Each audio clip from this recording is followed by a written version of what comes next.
coach over the years, you started in Houston for the Oilers. Then your coaching career took you all over the world, basically, from Germany to California to the XFL to the NFL to college. What did you learn the most? What have you learned the most with all of your different stops? Well, I had some good mentors, starting with the Hinson Oilers with Nick Saban. Then on to, well, first of all, starting at Purdue University with a guy named Phil Bennett. He been very instrumental in my life, the do's and the don'ts of coaching. When I first got that job, he gave me this big old book that someone gave him. I read through that book itself. And then with a guy like Nick Saban, to be able to sometimes reach out to him and get any type of advice from him. Nick always told me that your coaching staff makes you. So as you see my coaching staff in here right now, this is a team effort, because I'm not a guy who think I know everything. I go to them, ask questions, and sometimes I take their advice and sometimes I don't. But more than likely, I take their advice because they have studied and they have been around. Talk about now at TSU, what do you try to teach the guys you have coming in now, maybe off the field rather than on the field? Discipline, understanding your job, because every person and everyone has got a job to do, and to understand your job and be proud of doing the little things, right, instead of doing the big things. Be proud of the little things that you do. Your step, your hand placement, your eyes, stuff like that. It's just the little things that's going to carry us over. The little things that's going to have us win more games than what we did last year. Talk about your playing career. You played 10 or 12 years in the NFL. What do you take from that experience to now? Because everybody wants to get to the NFL, but what do you take from that time that you played in the NFL to now, and you can kind of shed the light to these guys? Not to sound too conceited, but it's 13 years I played. It's just of being on a team, of respecting the people around you, the patience you have to have, and understand that each and every day you have to work to get better and not stay the same. If you stay the same, then you're going to be caught up. Someone's going to catch you and pass you. Of getting better each and every day. And as a coach, I try to get myself better each and every day. From last year to this year, am I a better coach from last year? I think so. I worked on things this off-season. I read different books of different coaches this off-season. So to get myself better each and every day and be able to have the patience and listen to my coaching staff more than anything. What's the hardest thing is that you come in here, you got to build a staff, and you got to get everybody rowing in the same direction. Now, year two, do you feel like you're more comfortable in the job, or everybody's more cohesive because you've had a year to feel the place out? What are the expectations going into this year, having a year under your belt here? Well, yes, we're never comfortable. And I tell our coaches and players, don't get comfortable, because as soon as you get comfortable, bad things will happen. So we had a year underneath our belt, but we constantly pushing. We did not reach our goal last year. If the number on the left is lower than the number on the right, then we're in bad shape. But if the number on the left is higher than the number on the right, then we're in good shape. We went 5-6. I'm not happy with that. Neither one of our coaches, any of our coaches in here is not happy with that. So our goals is going to be always remain the same. First goal is beat Prairie View. Second goal is win the West, win the SWAC, win in Atlanta. So if we can accomplish those goals this year, that's goal one. But next year is going to be the year after that. Our goals is going to be the same 4 goals that we always have. And we're going to continue to keep those goals until we can win not 1, but 2, possibly 3 championships. How important is, you have a staff in here that there's a lot of guys that are local. How does that help you? What is the value of that? Well, like you said, we've got a lot of local heroes in this on this staff. We've got a North Shore, we've got a Nimitz. Dante, what school you went to? We got Clear Falls. We got a lot of coaches in here that know the area, and it helps them with recruiting, because they can walk into that school, and they would be known for what they did at that school and different schools like that. So it's exciting to have these guys and watch these guys go out and recruit. And our recruiting coordinator do a good job of getting us a list, getting us the people that we want to look at and be able to go out and recruit. So for TSU, year two, what's the pitch? What's the pitch that they're going out, and why TSU for these local kids or national kids? Well, you don't need to leave Houston to play great football. You're in the heart of Houston, might as well stay in the heart. Why will you leave the heart and go into your lungs? Why will you leave the heart and go into your wrist or your shoulders? You stay where your heart's at. Your heart is in Houston. Texas Southern is in the heart of Houston. It's one of the best HBCUs, not only HBCUs, one of the best colleges around. We got good academics and we have good facilities. We just built a $1.8 million weight room, and we're going to continue to build. And that's why to the locals, you don't need to go to A&M, Texas to play good football. You can play it right here. You don't need to go over to Houston. But stay right here. Build your community, because we're a community school. HBCU over the past, I don't know, let's call it 3 or 4 years, really put on the map. How important is that? Well, it's very important. You have to shout out to Coach Sanders, put Jackson State on the map. And so that's what we are just trying to build. Each and every day, each coach, we walk in here trying to build. We're trying to help these guys to become better husbands, better brothers, and better fathers. We're trying to get a 100% graduation rate. And we push the education part of it. We try to make them better men of treating people right on campus and treating people right, not just on campus, but in the community itself. You have a 24 to 30 hours of community service. A lot of our guys have exceeded those hours because they now understand what is better to give than receive. So as we ask, the more we give. What keeps you kind of up every day, coming in here, being with these players? What kind of keeps you moving forward? Well, as a group, I think we have fun with each other. I hope I'm not over speaking this, but I think we have fun with each other. I think we're all get along all the time. No. Do some of them go home and as they riding home curse me out? I'm sure they do, but I'm okay with that. And I'm okay with that. But I think we have the joy of seeing our guys perform, the joy of coaching quarterbacks to the defensive line, to the running backs, to the linebackers, to the DBs, to the offensive line, the defensive line. Our joy of coaching and helping these young men. I think that's what it was saying. Derek Matthews, linebackers coach. All right, Derek, one of the best to come out of Houston, played at North Shore. Now you're TSU. Being young, how does being young help you connect with these guys? I think it all starts with relatability. Not being too far removed from the game and from playing. I think that's still kind of the kids. When we talk about the game, we talk about football and where it's at and where it's going or where it's been. I'm not too far from them. So, like the things that I talk about, I may explain to them. I think it's easy to understand. The game's changed crazy. Most definitely. The recruiting has changed so much. The portal, transferring. Do you like it where it's going? Because it's been such a short window, but you're kind of the youngest guy. You remember what recruiting was. What do you like about the changes? What do you like? This might not work out. I definitely think it's hit or miss. I definitely like where it's going though. I think just the world of the NIL, man, is definitely good to see guys getting what they deserve. I think college athletes bring a lot to the different programs, so getting a piece of the pie is something good.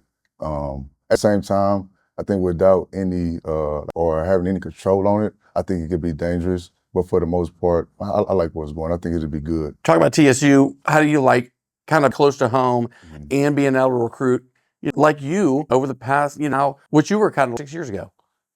I think it's good. And like you said, I think it all starts with where I'm from and where I played at.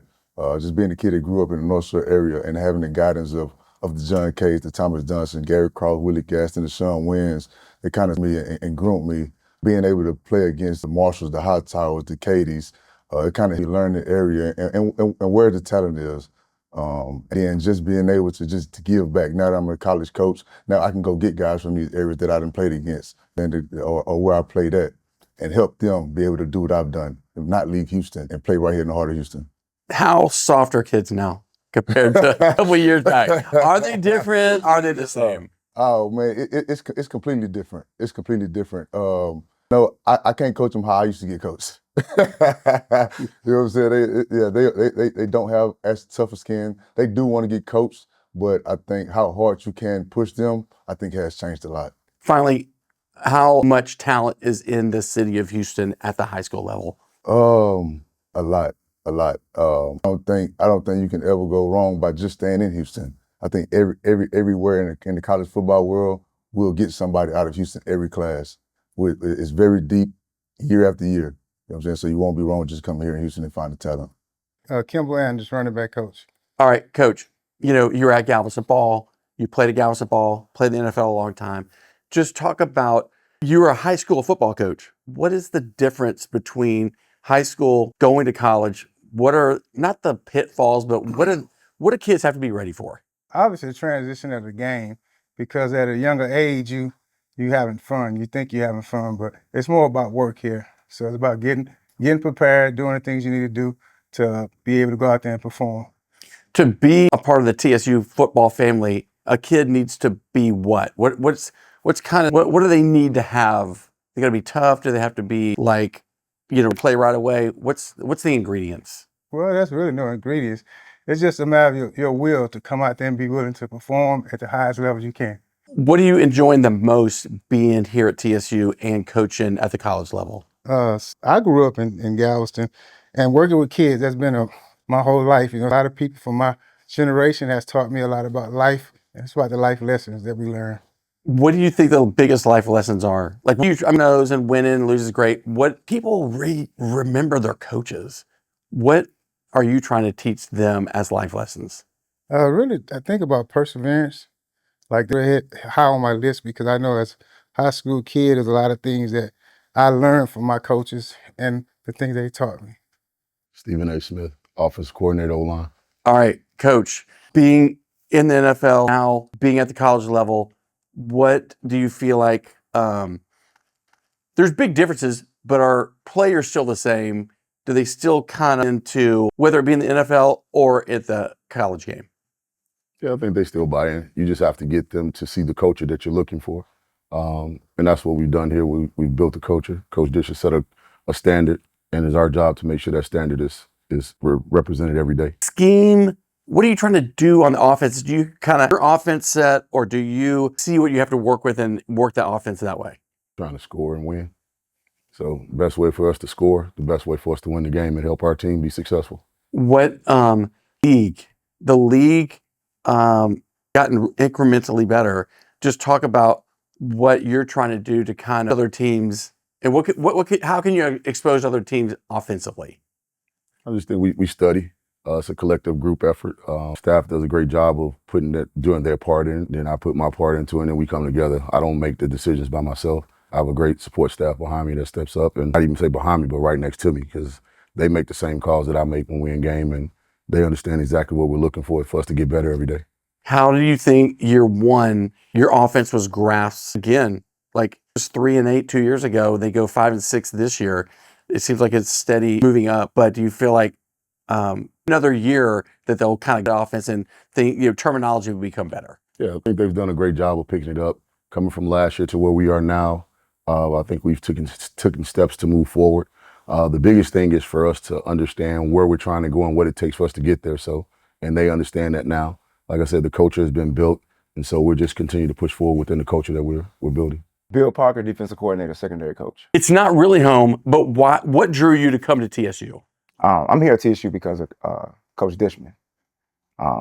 We had an opportunity to work together. 2018, Montreal Alouettes. He's going to tell you a whole nother story about the Miami Dolphins, and all that's a lie, so don't believe none of that. We had an opportunity to work together.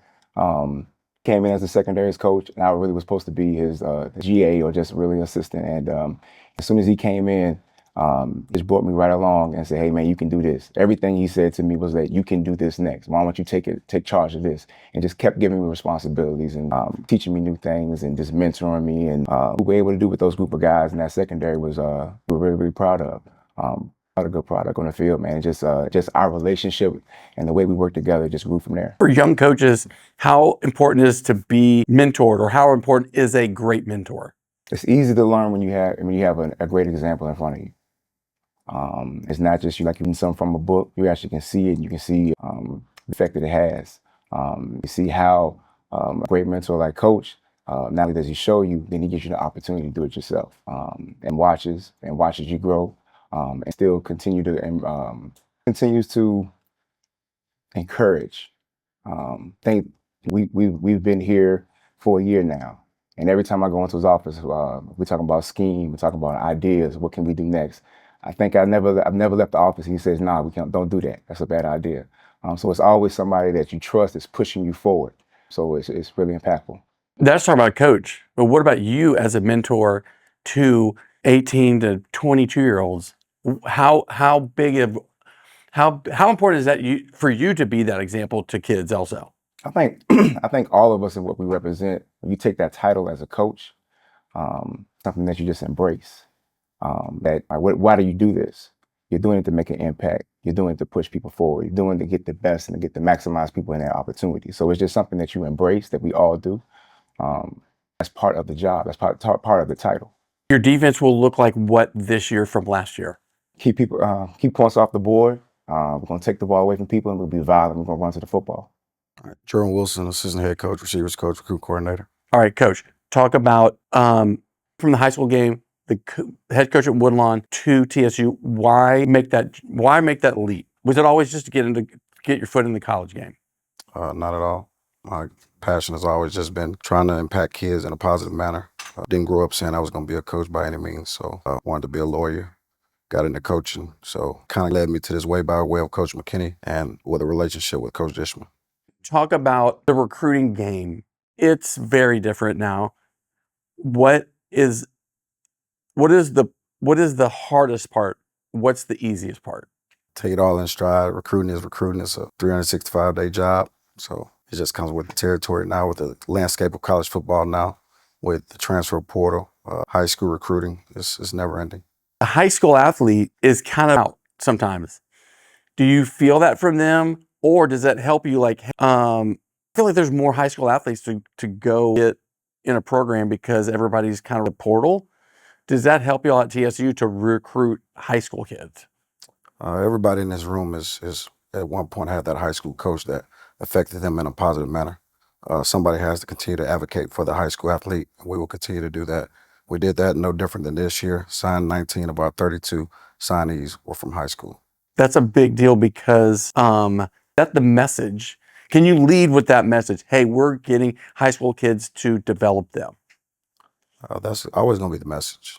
At the end of the day, you have to continue to develop student athletes, but we do understand the landscape of college football and understand there are certain needs that you have to go out and get through the transfer portal. And administration wants you to win now. So we have to go out and make sure we're going after those needs to be able to get those guys and have that correct balance to be able to produce. Is one of your biggest selling points to kids this staff?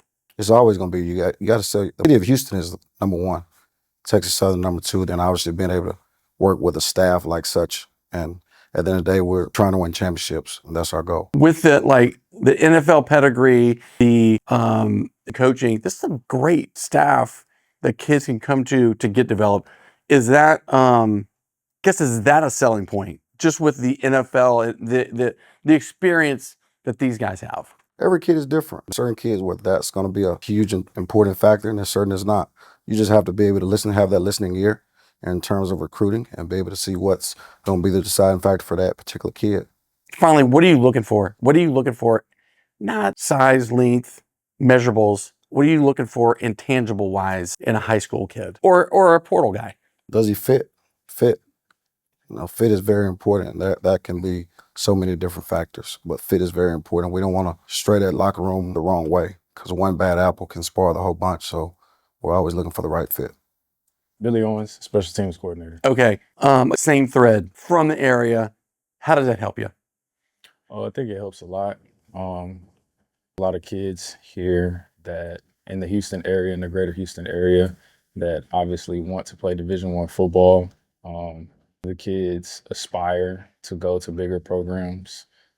Coaches on staff that are from this area that can directly relate to the communities here and how the kids were raised and so on and so forth. It helps us build a connection with kids that are from here, kids that are currently in the program, and also kids that we're trying to get to come here.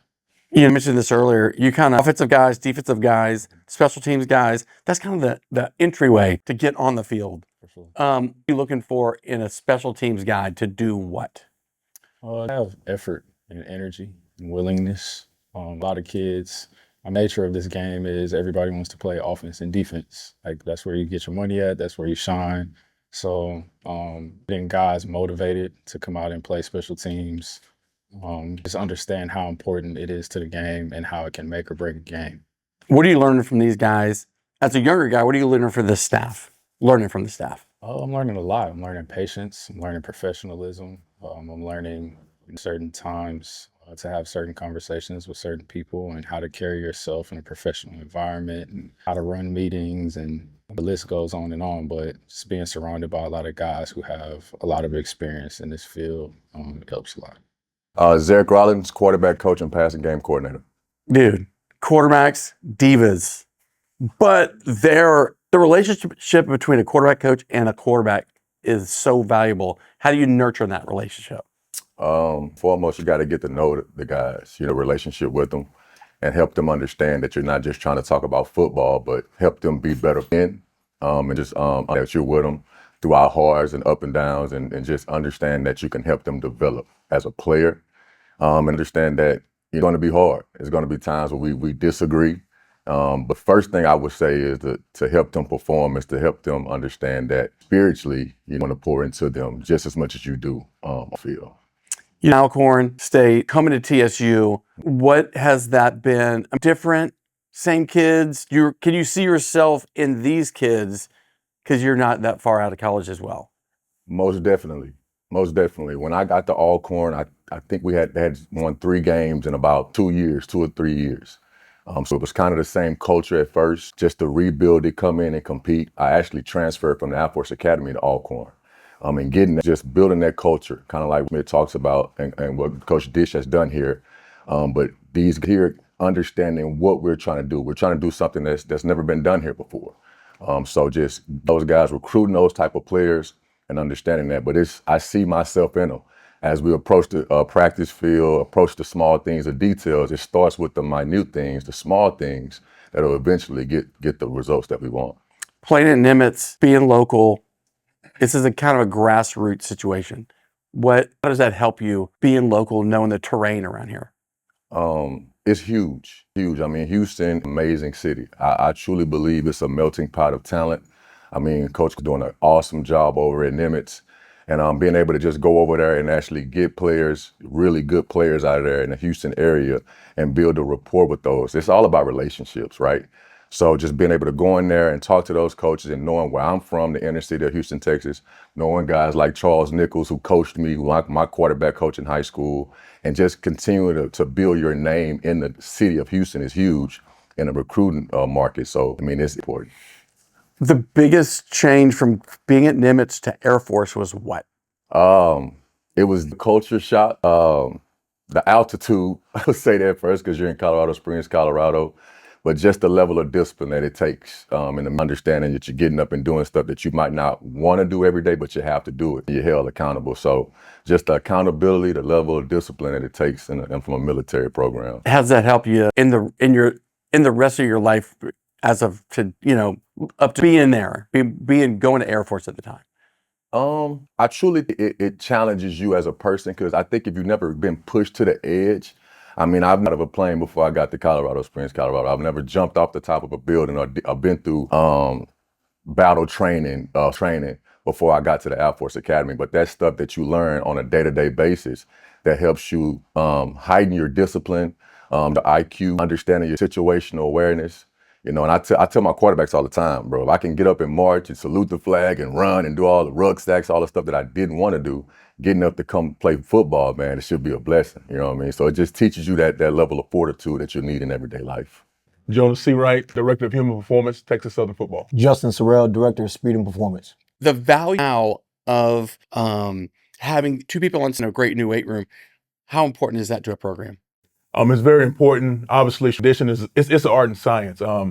Culture wins the game on Saturdays, and we do more besides tell guys to lift weights. We tell these guys every day. We never teach these guys how to play football. That's why we have a great staff. What we do is basically we teach these young warriors the way. How do we make opportunity coming from whatever city you're coming from, single parent home, both parents, different races? How do you teach this kid how to maximize this opportunity? I got my academics, and I have a responsibility of being a high level football player to help the organization not only win the championship, but also I have to get my degree, and I have to go on to be a husband, a father, a leader to my whatever. So again, we're more in the business of building a culture, and that culture that we develop day in and day out is a culture that helps us win games on Saturday. Perfect answer. Okay. So then, talk about having access to the entire team. You're not just in the room with quarterbacks. You got everybody. How Do you like that? Is that more of a challenge, or do you love being able to kind of reach every kid? Love having everybody in the weight room at one time. I think that's one of the greatest things that gives us an advantage. Everything is always chaotic. We like to call it grimy. Everything's always grimy. So we want the environment to be loud and chaotic. That's how you build culture. Okay, so when we go into the weight room, we have about 75 guys lifting all at one time, doing different things. So it's a real chaotic but very detailed program that we implement with guys. Okay, another great answer. Just about also, you are a counselor in the sense, in how you're explaining that. Do you like that role? Because like while you're counseling them, also probably pouring into you about, hey, this is what's going on. It's kind of like you're a little psychology major at the same time. Absolutely, absolutely. I love the role. I love my job. There's nothing in the morning knowing that I get to come in here and I get to teach these young kids. You have to, number one factor, I think, when you're a strength and conditioning coach, a director of human performance is these kids have an attention span that's this long. They don't pay attention to anything, man. So all the responsibilities that giving, that's difficult in itself, but then that's our job as coaches. How do we reiterate and emphasize every day that they're tired of doing the small things right, and we do from holding them accountable, and representing what we to them every day ourselves, man. If we're not good job coaching them and teaching them, they're allowed to let know. Our mantra is be able to let a coach stand in front of you and not coach you after we get done with you. And Coach Dishman blessed enough them to be given this opportunity. And coming where we're coming from, we come from the same tree. We don't take it. So we're always all black, a representation of, hey man, you're an apex predator. You're no different from the lions and tigers in the jungle. We refer to them wolves, man. Are you locked in on the kill? And the kill is, are you locked in on going to study hall on time? Are you locked in on taking care of your nutrition, your hydration? If you're eating chip and dip in December and January, then, you didn't do, like Coach, don't want to be comfortable. We want a chaotic environment. We want to make these guys focus in and understand the importance of their role. Most important piece of training, is it explosive? Is it strength? Is it speed? Oh man, great question. I don't think it's any of those things. I think the main aspect is the culture. It's the mindset that comes behind it. Because you can have everything written down on a piece of paper. You can be the smartest coach in the world, but if you can't get guys to buy in, if you can't get guys to actually do what you're saying, then it doesn't matter. So it starts from the mind, and then the body will follow from there. Then we can start to break things down. And then that's when it gets fun. That's when we're able to get creative. Finally, new facility. Tell me about it. State of the art. Like coach, how do you show that you care about something? How do you show guys that you love your job? By what you give to them. We take a lot and we ask a lot from these players, right? Being student athletes. Now, what can you give them on the back end? All right, new facilities. So the first thing we did when we came in, we looked at the whole spectrum of everything. We said, okay, we got to start with we got to give back more nutrition. So Coach Dishman has done an outstanding job of never second guessing us on what we're doing and why we're doing it. Right, so we've provided nutrition for the guys, and it's something that we do every single day, so they understand that. But in the same thing, it's a two-edged sword. The ability to be able to do the same thing over and over again can be an advantage, or it can be a detriment to your success. So we always preach that with these guys. How do you love it? You love the new facility as well. I love being in a new facility. We have need squat racks, barbells, plates. So again, man, it's all about your formula. And we have everything we need in that weight room to make sure the formula is right, to make sure our guys are fast, strong, explosive, or whatever.